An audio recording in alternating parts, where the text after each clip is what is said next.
Bismillahirrahmanirrahim. Assalamualaikum warahmatullahi wabarakatuh. Alhamdulillahi rabbil alamin. Wassalatu wassalamu ala Rasulillah wa ala alihi wa sahbihi wa man walah, amma ba'du. Alhamdulillah, puja dan puji syukur mari kita panjatkan kepada Allah Subhanahu wa taala atas limpahan nikmat dan karunia-Nya, sehingga pada pagi hari ini, di hari Jumat Sayyidul Ayyam, hari yang sangat spesial, hari yang sangat istimewa, ya, hari yang penuh dengan keberkahan ini, kita masih diberikan nikmat yang sangat banyak, nikmat yang sangat luar biasa oleh Allah Subhanahu wa taala. Nikmat iman, nikmat Islam, nikmat sehat wal afiat, nikmat silaturahmi, nikmat yang lainnya juga yang sangat banyak. Tentunya nikmat-nikmat ini harus kita syukuri agar apa? Agar Allah akan tambahkan nikmat ini kepada kita. Ya, la in syakartum la azidannakum wa la in kafartum inna adabi lasyadid. Ya, ayat ini sangat masyhur, ya, bagi orang-orang yang selalu bersyukur akan ditambah, dan bagi yang kufur, yang mengingkari, maka sesungguhnya azabku sangat pedih, kata Allah Subhanahu wa taala. Baik, di kesempatan Jumat yang cerah ini, yang sangat baik ini, izinkan Al-Fakir berbagi yang mudah-mudahan ilmu ini bisa bermanfaat dan bisa kita aplikasikan dalam kehidupan kita sehari-hari. Kami sampaikan bahwa bukan menceramahi apalagi menggurui, tapi hanya berbagi dan mengingatkan. Mudah-mudahan ini juga jadi pengingat buat Al-Fakir agar terus menjadi orang yang lebih baik, lebih baik, lebih baik, dan semakin baik. Ya, karena orang yang beruntung adalah orang yang hari ini lebih baik dari hari yang kemarin. Nah, kita coba terapkan dalam diri kita agar menjadi manusia-manusia yang beruntung gitu, ya. Baik, pada kesempatan kali ini kita akan coba menyebutkan 5 golongan, ya, yang apabila dia sholat tapi sholatnya nggak diterima. Nah, ini perlu juga kita sampaikan. Biar apa? Biar kita tidak termasuk di dalam orang-orang yang sholat tapi sholatnya nggak diterima, kan rugi, ya. Nah, sebenarnya banyak, ada beberapa golongan yang memang sholatnya ini nggak diterima. Tapi hari ini kita coba bahas yang lebih yang lebih real, yang ada di sekitar kita, yang mudah-mudahan setelah kita tahu, kita bisa menghindari diri kita dari menjadi, ya, dalam tanda petik orang-orang yang sholat tapi sholatnya nggak diterima. Rugi, ya, soalnya kalau udah sholat tapi sholatnya nggak diterima. Nah, yang pertama yang perlu kita ketahui, orang yang sholat tapi sholatnya nggak diterima adalah orang yang sholatnya sendirian tanpa membaca Al-Fatihah. Udah mah sholatnya sendirian munfarid, sholatnya nggak baca Al-Fatihah. La sholata liman la fatihah lahu. Tidak disebut sholat kalau di dalamnya nggak membaca Al-Fatihah. Ini golongan yang pertama. Makanya penting bagi kita, ya, apalagi sholatnya lagi sendiri terus nggak baca Al-Fatihah, udah selesai, cuma-cuma, ya, sia-sia sholatnya seperti itu. Hati-hati, ya, ini sholat Al-Fatihah ini bagian dari rukun sholat. Hati-hati, nggak boleh ditinggalkan. Ini yang pertama, yaitu tidak membaca Al-Fatihah, apalagi sholatnya sedang sendirian. Ini sebagai pengetahuan, ya. Yang kedua, orang yang sholatnya tidak diterima adalah orang yang tidak mau membayar zakat. Nah, hati-hati nih, ya. Orang yang enggan mengeluarkan zakatnya, ya, itu sholatnya mardud, tertolak. Hati-hati. Ada zakat yang wajib, ada zakat yang sunnah. Kalau yang sunnah mungkin kategorinya bisa disebut infak sedekah. Yang wajib zakat fitrah, zakat penghasilan, zakat perniagaan sampai mencapai nisabnya. Nah, itu silahkan dikeluarkan zakatnya. Dan ingat, orang yang mampu membayar zakat adalah orang yang terbiasa berinfak dan sedekah. Karena apa? Zakat itu besar. Maka sesuatu yang besar harus dimulai dari sesuatu yang kecil dulu. Yang kecil baru yang besar mampu dia. Tapi kalau infak sedekahnya saja dia susah, maka dia ketika mengeluarkan zakat itu dia juga akan kesulitan. Karena apa? Berat. Ingat, orang yang zakat yang yang uangnya itu terbatas itu lebih ringan ketimbang orang yang hartanya berlimpah terus dia mengeluarkan zakat. Karena apa? Godaannya lebih besar. Coba aja kalkulasikan 1 M sama 1 juta dipotong 2,5%. Kalau 1 M dipotong 2,5%, berapa puluh juta itu. Tapi kalau cuma 1 juta, ya 2,5% berapa puluh ribu sih, kan ringan ya. Makanya orang yang kaya itu sebenarnya godaannya di harta. Hartanya semakin banyak, kalau dia tidak semakin dekat kepada Allah, maka harta ini akan mempersulit dia dalam beribadah tentunya. Itu yang kedua. Yang pertama tidak membaca Al-Fatihah. Yang kedua orang yang enggan mengeluarkan zakat. Terus yang selanjutnya, yang ketiga, golongan yang ketiga, ini sering terjadi di masyarakat kita tanpa disadari, tapi lagi-lagi ini sifatnya keyakinan ya. Apa golongan yang ketiga? Orang yang mengimami sholat suatu kaum, sementara kaum itu benci dengan imamnya. Artinya apa? Orang yang bermakmum kepada seorang imam, tapi makmum ini nggak suka sama imamnya. Nah ini sholatnya dipertanyakan nih. Makanya kalau bermakmum itu harus mantep kepada imamnya. Harus yakin, jangan sampai ragu-ragu. Karena kalau makmumnya ragu-ragu kepada imamnya, apa kabar dengan sholatnya? Pasti sholatnya nggak akan penuh dengan keyakinannya, nggak akan khusyuk sholatnya. Nah ini di masyarakat kita suka ada nih yang begini nih. Tapi itu kembali lagi ke pribadi setiap kita. Sejauh mana kita bisa mengkondisikan hati kita sehingga kita bisa bermakmum kepada imam yang memang imam ini sesuai dengan keyakinan kita.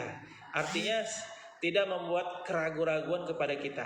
Jadi kalau kita mau bermakmum kepada seorang imam tapi kita masih ragu-ragu, sebaiknya kita munfarid sendiri sholatnya. Ya, jangan memaksakan untuk sholat berjamaah kepada imam yang kita anggap ya kurang meyakinkan buat diri kita, atau ada sedikit problem yang memang itu belum selesai problemnya. Hati-hati ya. Ini jadi evaluasi juga buat saya. Itu yang ketiga. Yang keempat, orang yang sholat yang jadi terima adalah orang yang memakan riba. Orang yang memakan hasil riba. Nah, emang riba ini sudah sepakat semua ulama hukumnya haram. Dan dalam Al-Quran sudah sangat jelas ayatnya, wa halalallahu bai'a wa harramar riba. Sesungguhnya Allah menghalalkan jual beli dan mengharamkan riba. Nah, ini kalau udah ngomongin riba, semua ulama sepakat haram. Ya, hati-hati kalau sudah menyangkut riba. Nah, ada sebagian orang yang mempertanyakan, lalu bagaimana dengan angsuran-angsuran? Bagaimana dengan kredit-kredit? Bagaimana dengan bank konvensional, bank syariah yang notabene mereka katanya ya, sebagian orang menilai itu juga praktek-praktek riba. Allahu a'lam bishawab. Saya tidak mau berkomentar terkait ini. Tapi lagi-lagi semakin kita berilmu, maka kita akan semakin bijak dalam menyikapi perbedaan. Ya, makanya hati-hati sekali ya. Jangan merasa paling benar. Karena kalau udah masuk wilayah khilafiyah, masuk wilayah perbedaan, hati-hati ya. Itu banyak jebakan-jebakan Batman. Harus komprehensif membahasnya. Jangan cuma dari salah satu pendapat. Ini pokoknya jebakannya banyak deh kalau ada masalah khilafiyah. Kalau baru tahu satu jangan ngomong, diam aja udah. Apapun yang kita yakini silakan. Itu jadi amalan kita saja, nggak usah maksain ke orang lain. Udah, emangnya kita siapa maksain orang ibadah itu kepada orang lain? Emang kita siapa gitu? Nabi bukan, Rasul bukan. Ya pokoknya seperti itu ya. Jadi yang keempat adalah orang yang memakan riba, yang sholatnya tertolak. Nah, yang kelima yang perlu kita perhatikan agar sholat kita diterima Allah tentunya adalah orang yang biasa sholat, namun sholatnya tidak mencegah dirinya dari kekejian dan kemungkaran, sehingga dia justru semakin bertambah jauh dari Allah. Sholat maksiat jalan, sholat kekejiannya jalan, sholat kemungkarannya jalan. Nah, ini sebagian ulama mengatakan sholatnya tidak diterima. Tapi ini masih mending daripada kekejiannya jalan, kemungkarannya jalan, tapi dia nggak sholat. Nah, ini lebih bahaya. Ya. Jadi kalau kata Habib Al-Hafiz, Umar Al-Hafiz, beliau mengatakan, kalau kamu masih suka maksiat, jangan tinggalkan sholat. Kalau kamu masih suka membuat kekejian, kemungkaran, jangan tinggalin sholat. Tetap kemungkaran jalankan. Kalau memang masih senang, masih hobi, masih berat meninggalkan, jalankan. Tapi jangan sampai lepas dari mendirikan sholat. Ya, justru kemaksiatan yang dibarengi dengan ibadah itu lebih baik daripada ibadah yang dibarengi dengan kemaksiatan. Nauzubillah min dzalik ya. Nah, artinya apa? Nanti Allah akan tentukan mana yang paling kuat buat diri kita.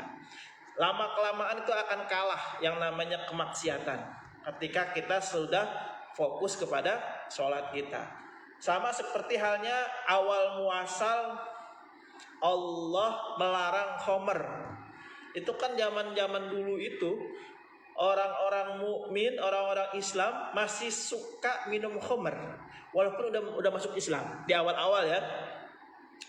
Kemudian ketika ditemukan lagi jadi imam, lagi sholat, karena dia lagi mabuk, akhirnya ngawur bacaannya, rokaatnya, baru diadukan sama Rasul. Lalu turunlah larangan, janganlah kamu sholat ketika kamu lagi mabuk. Nah, itu jadi bertahap ya. Allah dan Rasulnya ini ketika menerapkan sebuah perintah itu ada tahapannya, ada step by stepnya, ada proses yang harus dilewati. Kalau dia masih belum mampu meninggalkan 100%, minimal ya 20%, 30%, terus sedikit demi sedikit ya. Jadi jangan langsung dipatahkan ya, sesuai dengan keilmuan orang itu. Kalau memang orang itu belum mampu, ya sudah. Yang perlu kita perhatikan adalah tidak ada paksaan dalam beribadah. Tidak ada paksaan. Tapi bagaimana kalau ada di sebuah instansi, di sebuah lembaga? Nah, kalau ini beda lagi kasusnya nih, ya. Sedikit memberikan pandangan, ya, ini pendapat saya. Tapi kalau salah ya mohon maaf, tapi boleh setuju boleh tidak. Apa itu? Ketika di sebuah instansi atau lembaga, kemudian lembaga itu melakukan sebuah aturan yang memang aturan ini harus diikuti oleh seluruh yang ada di lembaga itu. Ya udah, ikutin, berarti nggak ada perlawanan karena Anda sudah masuk di sebuah lembaga itu yang notabene harus mengikuti aturan-aturan yang ada di lembaga itu. Apapun yang menjadi lembaga itu yang lembaga itu berlakukan, idealnya ya kalau memang kita ada di situ kita ikut, karena kita di awal sudah ada perjanjian yaitu akan mengikuti seluruh aturan yang ada di lembaga itu. Kalau kita merasa nggak sesuai, nggak cocok, ya sudah, silakan ya ambil posisi seperti apa yang memang kalian nyaman, teman-teman nyaman ketika itu nggak sesuai dengan keputusannya, dengan keyakinannya, silakan. Nah seperti itu. Nah, dalam praktek di masyarakat ini beda sama yang di kelembagaan. Kalau di masyarakat itu lebih luas lagi, tentunya itu kembali ke pribadi masing-masing.